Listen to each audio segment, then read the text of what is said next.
Okay, well, welcome to the Nottingham Buddhist Centre. My name is Gareth. You're joining us for the drop-in meditation session. So we run these a few times a week. So there's one today, this time. There's also one at 7:30 and another one on Friday lunchtime at about 1 o'clock again. Each week we alternate between two different meditations. This week we're doing Mindfulness of Breathing. Next week we'll be doing the Metta Bath, the love and kindness practice. And this sort of intended to help you to maintain your meditation practice at home, or to help you to take one up if you're just learning, or perhaps just provide a bit of a space if even if you don't have a regular meditation practice. This is somewhere where you can tune in, and we will be here doing it. So I'll just briefly introduce the practice that we're doing today. You don't need to remember anything I'm going to say, but I will be guiding it when we actually get to it. But just to give you an overview of what we'll be doing before we begin. So the mindfulness of breathing. So in some ways quite a simple practice. We're just paying attention to the breath, placing our focus on the sensations of breathing, and paying attention to them in different ways through a series of stages. In the first stage, we're tuning into the breath and then counting. So after the out breath, we're counting 1, breathing in, breathing out as you normally would, counting 1. Second stage, breathing in, breathing out, but now we're counting before the in breath. So just a slight difference between those two stages. So it's a bit more like counting 1, breathing in, breathing out. In some ways it might seem like quite a similar space that we're counting in, but there's a sort of change in emphasis between considering it as the after the out breath and before the in breath. Just to see what difference that makes. Both of those stages are there to give us something for our conceptual minds to work with as we're starting to become more attuned to the sensations of breathing, hopefully becoming more concentrated as we move forwards. And they also lay the ground for the later stages. So in the third stage, we are letting go of the counting and just staying with the breath, having a more global, more full-bodied sense of the breath. Real opportunity to explore and to see all the different facets of the sensations of breathing. And then the fourth stage, from there we're transferring more and more of our attention to the point of the body where we first feel the air enter. So that might be the nostrils, the top lip, somewhere around there. And hopefully that is the point where we sort of built up enough momentum that is quite relatively easy to do compared to if we had been trying to do it from the beginning. It's always tricky, I think, when you're introducing meditation to get the balance between communicating the fact that it does require effort and we are using our will in some ways, but if we try and force it, it also tends not to work.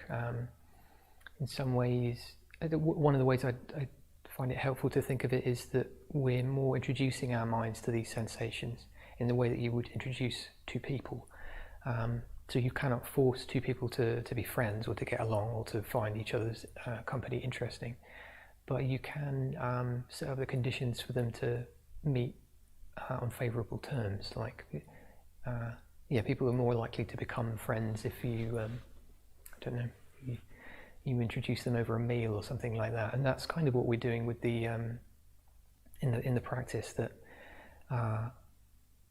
by the time we reach the fourth stage and there's the possibility of quite a refined intimacy between our minds and the sensations of breathing, and we can do quite a lot to facilitate that intimacy to happen, but we can't actually force it. And that very much brings up the topic of distraction, which I'm sure we're all familiar with. So inevitably we're going to get distracted, our minds are going to wander off, but we can, we don't need to feel ashamed of that or judge ourselves for that happening. That's kind of what the mind does. It moves from from object to object. It's sort of most of the time that's its habitual way of being. But what we can do is each time we have a moment of clarity and we're sort of aware that we wandered away from what our intention was, we can come back. And that process is also easier if we've set a clear intention, if we know what we are trying to do. Whilst there's a lot to be said for approaching meditation with a sort of openness, that's definitely one of the qualities that it benefits a lot from. We also need clarity about what we want to be doing, which is in this case paying attention to the breath. So those are the 4 stages, and those are a few sort of general comments. There's sort of larger sort of issues about why we might be doing this and why we might continue to do it if you are attempting to take this up regularly.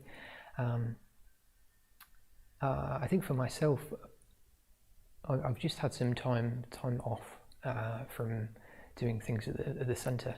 It might seem a bit strange taking a holiday during a lockdown, but it's actually been quite a lot of work. And there's been something.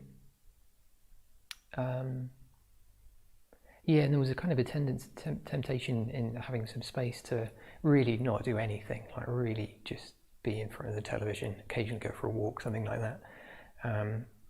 But I sort of kept my practice because I sort of knew that from much previous experiences that if I let go of my meditation practice, even though that feels in some ways like a bit of a relaxing thing to do in the beginning, eventually I end up less happy, less able to actually to relax. It's sort of perverse that relaxation requires a certain amount of discipline, like to set clear boundaries. And and this practice in particular, the mindfulness of breathing, is sort of the clearest example of that for me. It feels that even though I'm going somewhat against the drift of my desires sometimes, paying attention to the breath, which is not always fascinating, although it can become so when you give it space, that ultimately leads to a great deal of pleasure and expansiveness. But it sometimes takes a little bit of a push to stick with it.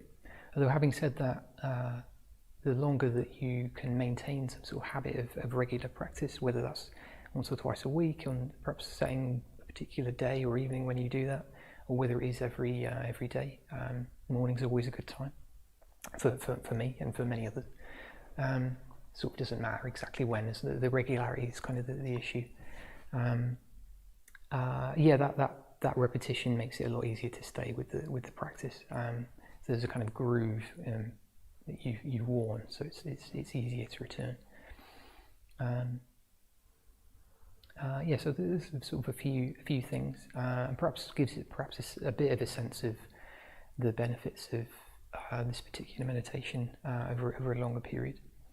But by all means, see for yourself.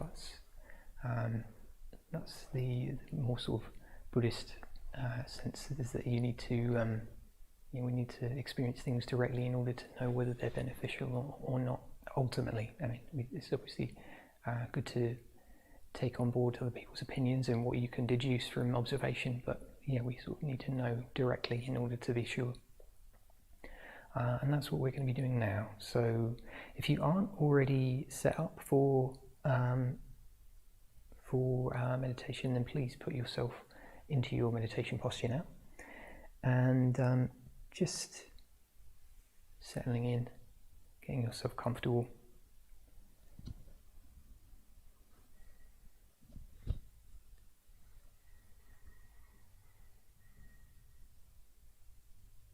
Finding a place to rest your hands.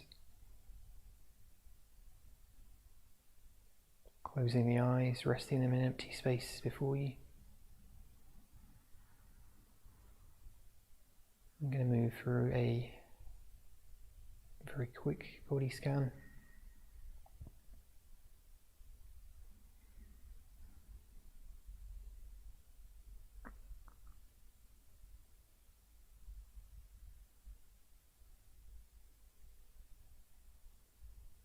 So bringing your awareness first to the head, sort of top of your body, noticing the sensations, how it feels to be in your body at this particular moment.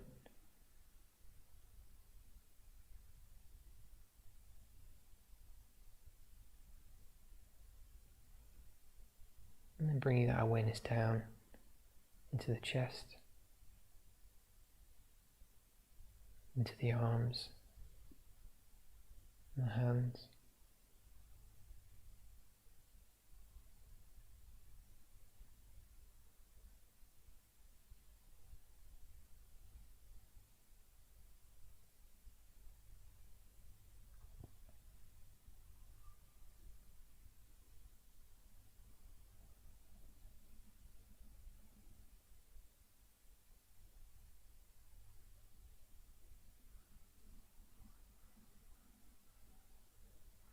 Taking in the upper back,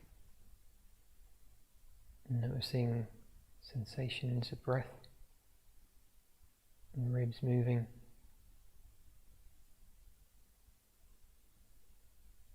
And downwards into the belly, into the lower back.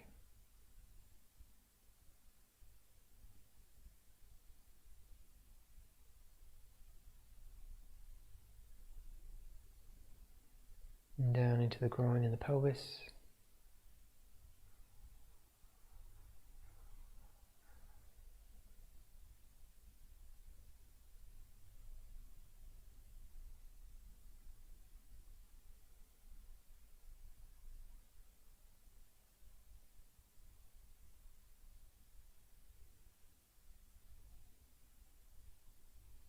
Down again into the legs.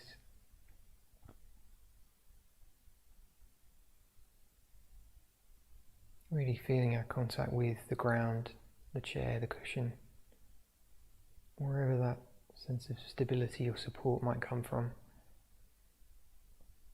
Being aware of that.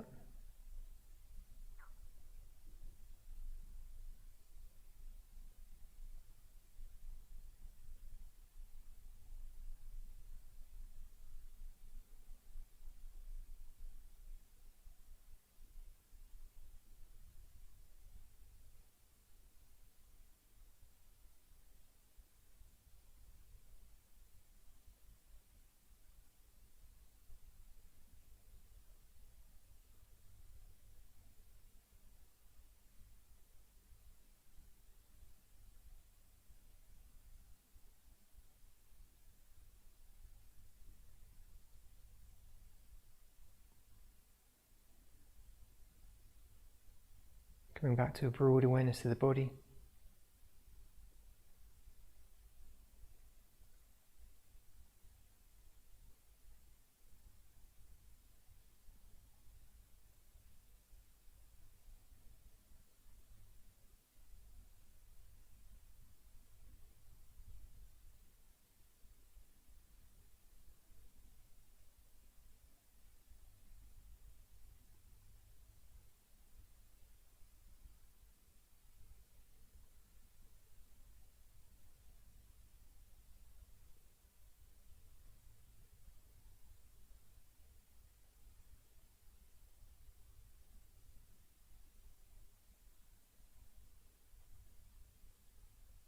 And from there we're going to move into the mindfulness of breathing, keeping that awareness of the body.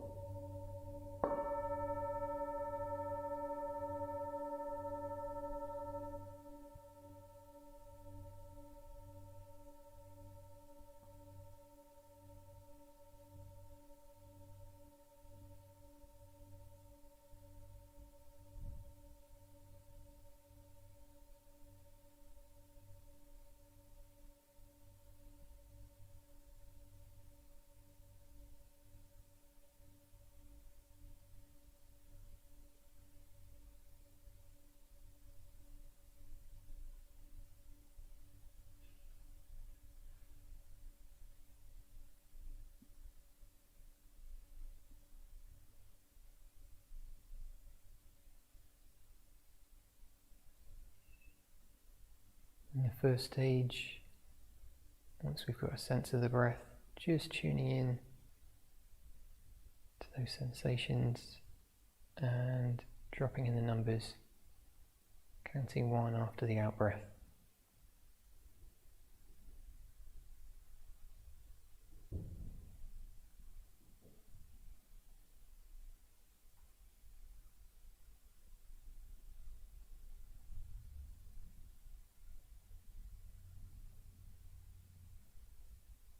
Just breathing at your normal rate,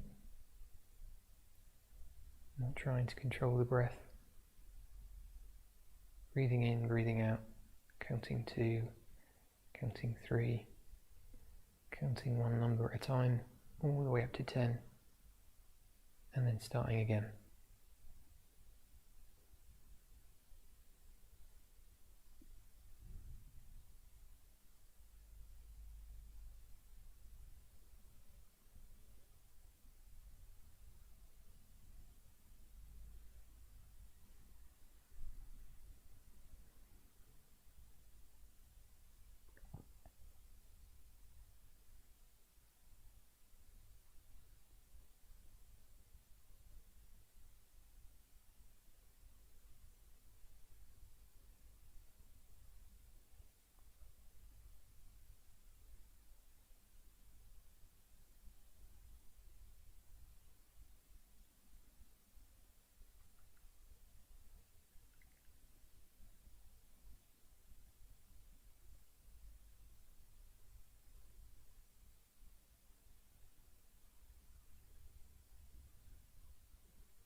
Each time we find that we've wandered, calmly coming back to the breath,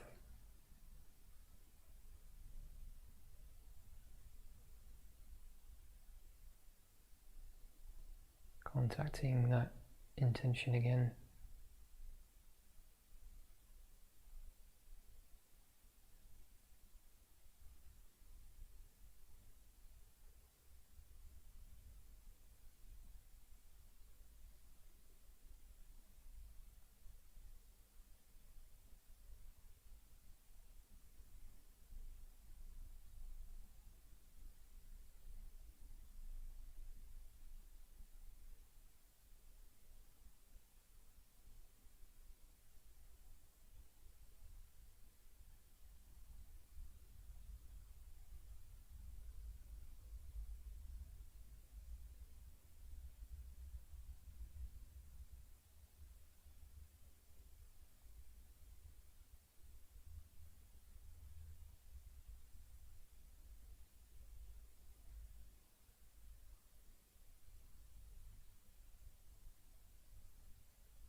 moving into the second stage, still with the breath, still counting, and this time moving the count before the in-breath. So counting 1, breathing in, breathing out. Counting 2, breathing in, breathing out. Carrying on like that up to 10, and then starting again.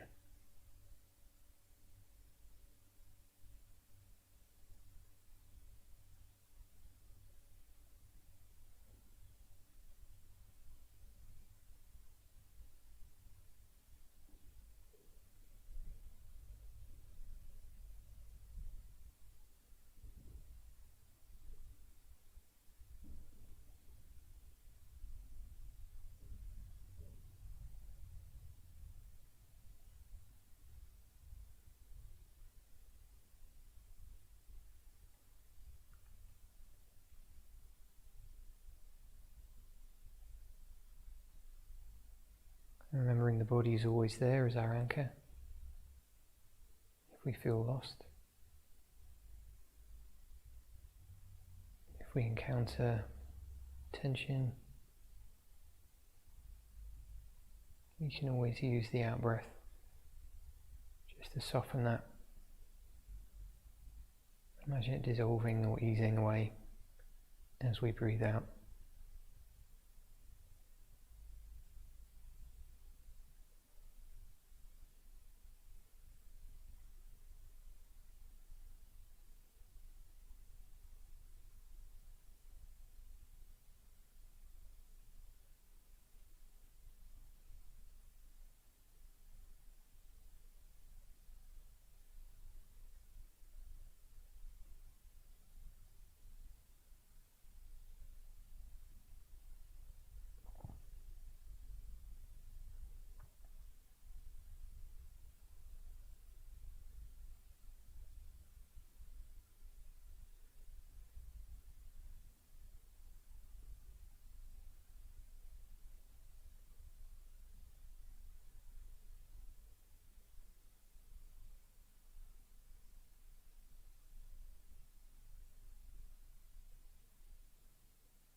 Coming back to the body as often as you need to.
third stage, we can just drop the counting.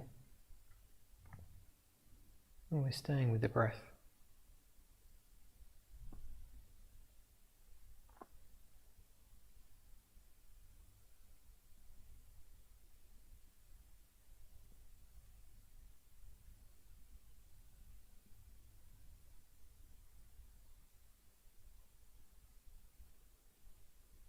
Seeing if we can come a little bit closer to the direct experience of those sensations.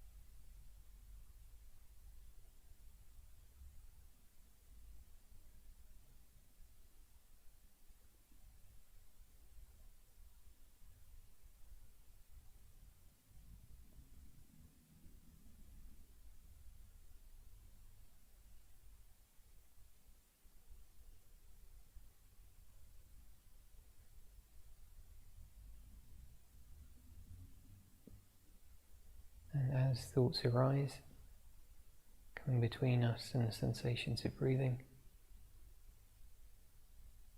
we can always come back to our intention, back to the broad awareness of the body.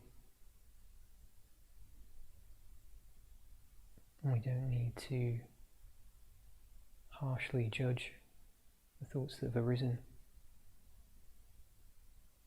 just trusting that mixture of intention and awareness to gradually dissolve them.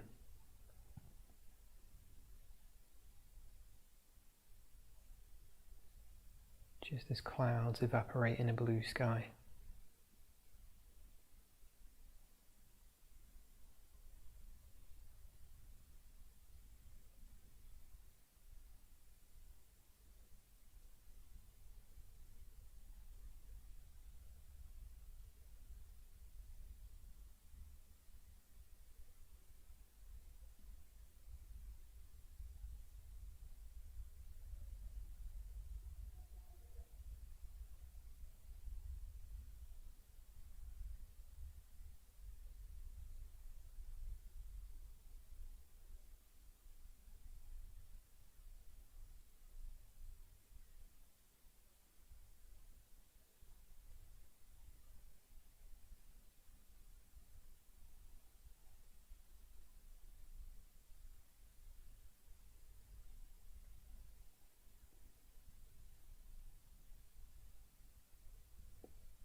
Moving into the fourth stage, making that transition as gradual as you need. Starting to hone in on the sensations around the nose, the top lip, allowing them to become the most prominent thing in our experience.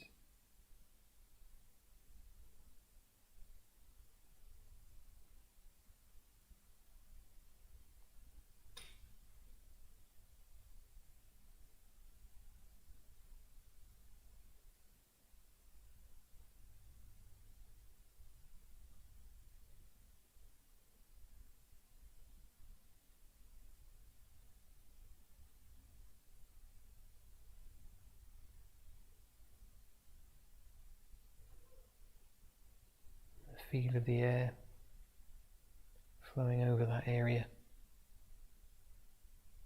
slowly refining the mind.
Still coming back as often as we need to. Still dropping down into the body when we feel we've lost our grounding.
time letting go of the breath, coming back to that broad awareness of the body.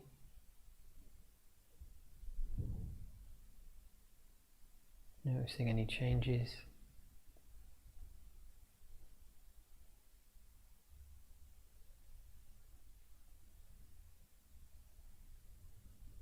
And no matter how we're feeling, really giving ourselves some credit for having acted on a skillful intention,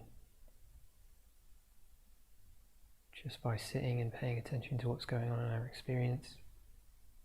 We'll have a clearer grasp of how we're feeling,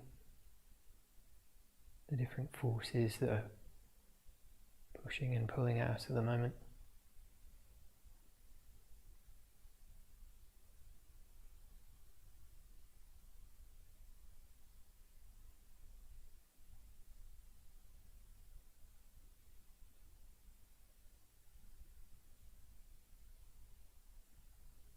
Just sitting for a few final moments without any intention at all.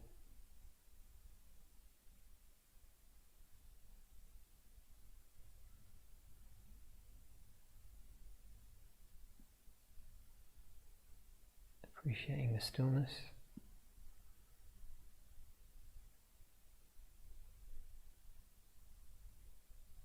And even if there are sensations or sounds that are pressing into our awareness, seeing if we can be broad enough just to let them in, including them in the stillness.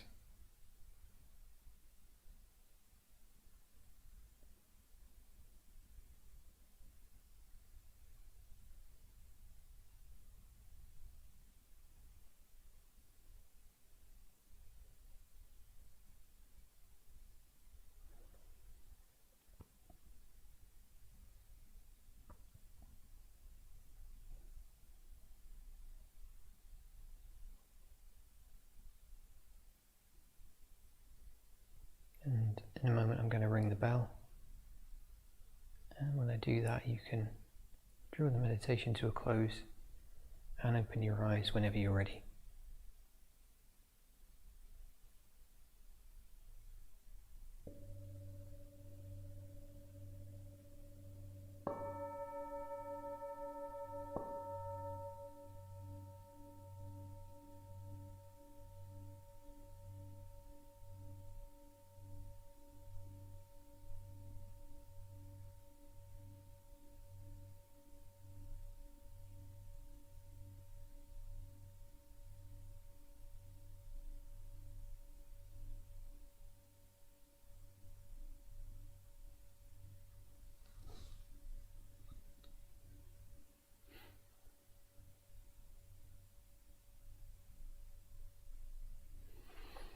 Okay, well I needed that. I don't know about anyone else.